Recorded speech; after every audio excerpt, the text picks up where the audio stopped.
Christina and I met in college, and I started going to Mass with her and her family. Discovering the beauty and truth of our Catholic faith as an adult was very powerful, and even more so, the discovery of the Eucharist is what caused me to convert before our marriage 23 years ago.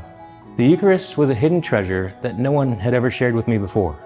It was such a special moment when we knelt and received the Eucharist together at our wedding. During our marriage preparation, we both loved to ponder the image of marriage as a three-ply cord, the couple joined with God.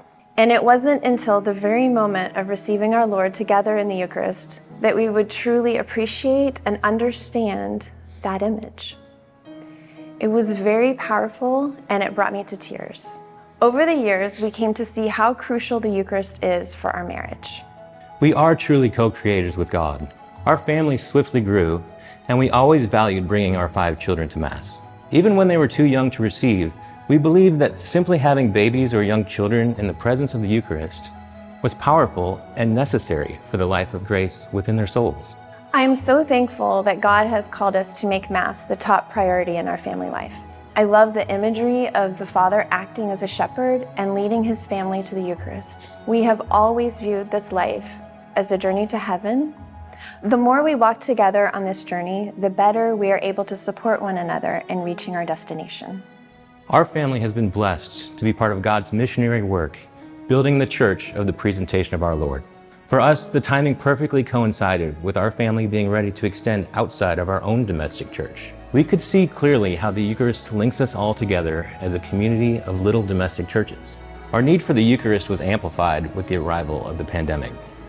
When we could not gather together at the church, my boys and I had the honor of driving with our priest, Father Fletcher, on a 6-hour journey with the Eucharist to parishioners' homes, a driving benediction. We could not receive him, but there was always that yearning to have him before us physically, to adore him. God's perfect plan of giving himself to us in a tangible way on this earth was made so much more clear.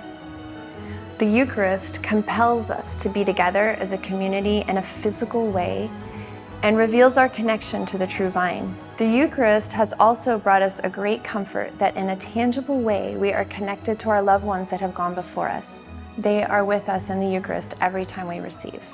My name is Christina Nellis. And I am Joshua Nellis from the Church of the Presentation of the Lord in Montgomery, Texas. And this is Eucharistic Revival in the Ordinary.